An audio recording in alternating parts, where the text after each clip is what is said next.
साईं की बात। बच्चे, तुम पर ना सिद्धि विनायक की बहुत कृपा होने वाली है मेरे बच्चे। उनका बहुत सारा आशीर्वाद तुम्हें मिलने वाला है, अनोखा आशीर्वाद, बहुत ही अलग आशीर्वाद मेरे बच्चे, जो तुम्हें इससे पहले नहीं मिला मेरे बच्चे। वो आशीर्वाद तुम्हें सिद्धि विनायक से मिलने जा रहा है।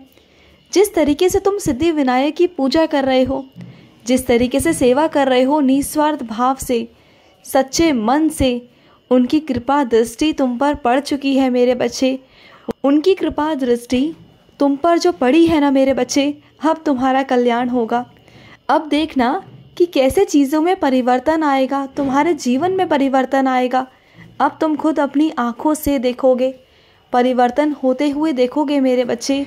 और ऐसे ऐसे परिवर्तन होंगे ना जो तुम सोच भी नहीं पाओगे।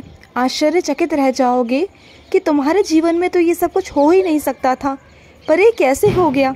लेकिन ये होगा मेरे बच्चे, ज़रूर होगा। और तुम देखोगे, अपने ही आँखों से देखोगे परिवर्तन होते हुए। और एक बात मैं तुमसे कह रहा हूँ, कान खोल कर सुन लेना मेरे बच्चे। हाँ हाँ, तुम्ही से कह रहा हूँ कि कान खोल कर सुन लेना कि जो मालिक ज़िंदगी में लिख देते हैं ना अपने बच्चों की, जो भी लिख दे मालिक, वो होकर ही रहता है और तुमसे कोई छीन नहीं सकता। उसे कोई नहीं छीन सकता, क्योंकि मालिक ने जो लिख दिया वो लिख दिया मेरे बच्चे। उसे तुमसे कोई छीन ले, तुमसे कोई ले ले, ये हो नहीं सकता। ये हो ही नहीं सकता। जो तुम्हारी किस्मत का है, जो तुम्हारे भाग्य का है, वो तुम्हें मिलकर ही रहेगा। वो तुमसे कोई छीन नहीं सकता, वो तुमसे कोई ले नहीं सकता मेरे बच्चे। क्योंकि अगर मालिक लिख देते हैं ना, तो वो तुम्हारा ही है मेरे बच्चे। वो तुम्हारे कर्मों का फल है जो तुम्हें मिलेगा। और सुनो, अगर तुमसे कोई भी मिलता है ना मेरे बच्चे, तो इतनी जल्दी उस पर विश्वास मत किया करो, भरोसा मत किया करो मेरे बच्चे। पहले देखो, परखो कि कौन कैसा है, कौन कैसा नहीं है। क्योंकि सबके अंदर की बातों को तुम नहीं जान सकते, सबके अंदर के इरादों को तुम नहीं समझ सकते मेरे बच्चे, कि किसी के अंदर क्या है, किसी की असली इरादे तुम्हें क्या पता। तो पहले देखो, समझो, उसके बाद ही भरोसा करना। हर किसी पर यूं ही भरोसा मत किया करो मेरे बच्चे, बिल्कुल भी मत किया करो। और सुनो, जिस इंसान को बहुत घमंड था ना कि वो तुम्हारे पास बिल्कुल भी नहीं आएगा, उसके अंदर बहुत घमंड था ना, तो देखो कैसे चीज़ें पलट गई और कैसे वो तुम्हारे पास आया, खुद चलकर आया तुमसे मदद मांगने। तो सुनो मेरे बात, इस दुनिया में कोई भी बना है ना, कुछ भी बना है, वो बेफिजूल और व्यर्थ बिल्कुल भी नहीं है मेरे बच्चे। चाहे वो एक छोटी सुई ही क्यों ना हो, हर चीज़ हर काम आती है। सुई का काम तलवार नहीं कर सकती। जहाँ सुई की ज़रूरत है वहाँ सुई ही काम करेगी, और जहाँ तलवार की आवश्यकता है वहाँ पर तलवार ही काम करेगी ना मेरे बच्चे। तो इसलिए हर इंसान की अपनी अपनी भूमिका है जो तुम निभा रहे हो। तो अपने आप को कम समझना, ज़्यादा समझना नहीं मेरे बच्चे, बिल्कुल नहीं। और जो घमंडी हैं उन्हें घमंड में रहने दो, उनका घमंड तो मैं चूर चूर करूँगा। तुम बस देखते जाओ कि उनका घमंड कैसे चूर होगा, कैसे वो तुम्हारे पास आएंगे। क्योंकि इस दुनिया में ना मेरे लिए मोह माया पैसा ये सब मायने नहीं रखता। मेरे लिए मायने रखता है मेरे बच्चे का प्यार, उसके अंदर के भाव जो वो मेरे लिए देता है, वो मेरे लिए करता है, मुझे वो प्यारा है। वो मेरा प्यारा बच्चा मुझे बहुत बहुत है मेरे बच्चे। और सुनो, मैं अपने कुछ बच्चों से कहना चाहता हूँ कि तुम ये मत सोचा करो कि गुरुवार वाले दिन ही तुम्हें मंदिर आना है। ये बिल्कुल मत सोचा करो। अगर तुम्हारा मन कभी उदास है और अगर वो गुरुवार नहीं भी है ना, तभी तुम आ सकते हो। ऐसा नहीं कि मैं सिर्फ गुरुवार वाले दिन ही दर्शन देता हूँ, ऐसा नहीं है मेरे बच्चे। गुरुवार वाले दिन तुम मुझे समर्पित करते हो उस दिन को, लेकिन तुम मुझे सोमवार, मंगलवार, बुधवार, शुक्रवार, शनिवार, रविवार आ सकते हो ना। क्या तुम्हें मैं वहाँ नहीं मिलूँगा? क्या मैं कहीं और चला जाऊँगा? नहीं, बिल्कुल भी नहीं। अगर तुम आओगे तो मैं तुम्हें वहीं मिलूँगा, तुम्हारा बाबा तुम्हें वहीं मिलेगा मेरे बच्चे। तुम आ सकते हो। मत चिंता किया करो कि क्या होगा, कैसे होगा। बस ये सोचा करो कि जो हो रहा है, जैसा हो रहा है, बाबा करवा रहे हैं, बाबा ही देख लेंगे। बस सब कुछ मेरे ऊपर रखना शुरू कर दो और अपनी ज़िंदगी को अच्छे से आराम से जीना शुरू कर दो। और देखो, चिंता से भी मुक्त हो जाओगे, बीमारियों से भी मुक्त रहोगे और खुश भी रहोगे।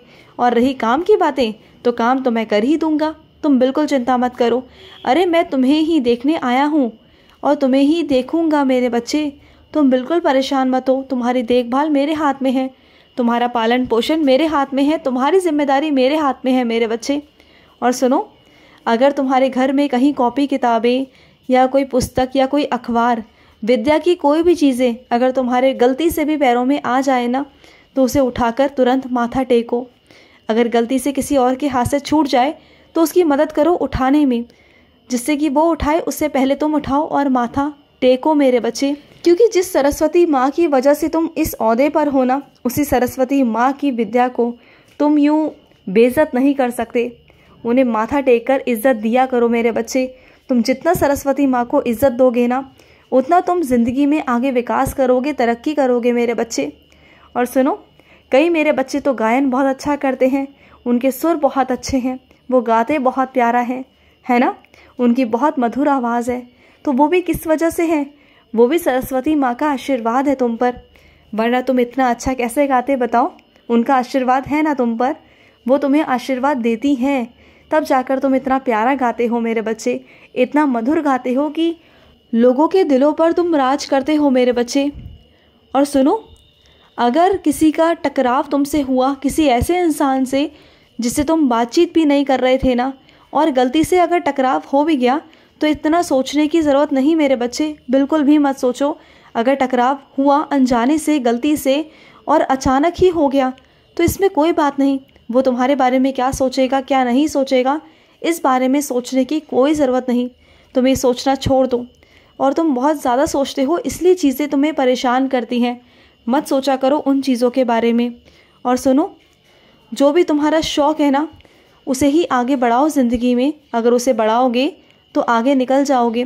और जिन चीज़ों में रुचि नहीं ना, उन चीज़ों में मत जाना, क्योंकि जिन चीज़ों में रुचि ही नहीं है वहाँ तुम्हें थकावट महसूस होगी। तो चीज़ों को आगे बढ़ाना है तो रुचि लानी पड़ेगी, और रुचि वहीं से आएगी जहाँ तुम्हें शौक़ होगा। शौक़ को अपने आगे ले जाओ, अपने आप तुम्हें आनंद भी आएगा और तुम्हारा काम भी होगा। और सुनो, क्या हुआ कि अगर तुम पिछली बार की परीक्षा में उत्तीर्ण नहीं हो पाए? क्या हुआ मेरे बच्चे, क्यों घबरा रहे हो? क्या लगता है तुम्हें कि इस बार भी नहीं हो पाओगे? हो जाओगे, बिल्कुल हो जाओगे मेरे आशीर्वाद से।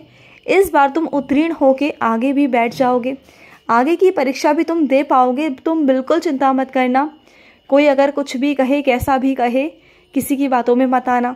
लग कर पढ़ाई करना, मन लगा कर करना, और अपने दिमाग से ये बिल्कुल निकाल देना कि तुम आगे नहीं बढ़ पाओगे, या तुम्हारे अंदर जो शक का कीड़ा है ना कि तुम कैसे परीक्षा में उत्तीर्ण होगे, कि जब तुम पिछली बार ही उत्तीर्ण नहीं हो पाए, कैसे हो पाएगा ये सब कुछ? अरे होगा, ज़रूर होगा। तुम भरोसा तो रखो मेरे ऊपर, बस तुम मेहनत करो, अपने कर्म करो, उसका फल देना मेरे हाथ में है। फल मैं दूंगा, विश्वास तो करो मेरा। तुम अगर फल चाहते हो तो मेहनत करनी पड़ेगी। ऐसा नहीं कर सकता मैं कि दूसरे बच्चे के साथ भेदभाव करूं, वो दिन रात पढ़कर मेहनत करे और तुम बिल्कुल भी ना पढ़ो। ऐसा भी नहीं करना, बिल्कुल नहीं करना मेरे बच्चे। मैं तुम्हें सख्ती से कह रहा हूँ, और ये बात तुम भी जानते हो कि पिछली बार तुमने मेहनत नहीं की थी और इस वजह से तुम उत्तीर्ण नहीं हो पाए थे। जानते हो ना कि तुमने दिखावे के लिए पढ़ाई की थी। ये बात तुम भी बहुत अच्छे से जानते हो कि तुमने कहाँ कहाँ क्या क्या गलतियाँ की हैं। इस बात पर तुम्हें अच्छे से पता है। तो अपनी गलतियों पर, अपनी कमज़ोरियों पर काम करो, और आगे बढ़ना है तो आगे बढ़ जाओगे, तुम बढ़ सकते हो तुम। मैं इतना कह सकता हूँ कि मेरा आशीर्वाद पूरा पूरा है तुम पर, मेरा हाथ है तुम पर। और कोशिश किया करो कि सुबह ब्रह्म मुहूर्त में उठकर पढ़ो। सुबह सुबह पढ़ोगे ना तो जल्दी याद होगा, अच्छा याद होगा, और भूलोगे भी नहीं। तो कुछ ऐसा बदलाव करके देखो, शायद तुम्हें बहुत अच्छे से याद होना शुरू हो जाए, तुम्हारा पढ़ाई में भी मन लगना शुरू हो जाएगा। और ब्रह्म मुहूर्त में तुम मेरा नाम लेकर करोगे ना, तो तुम्हें उत्तीर्ण होने से तो कोई नहीं रोक सकता मेरे बच्चे।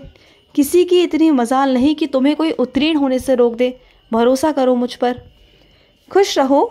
आज का साई संदेश समाप्त हुआ।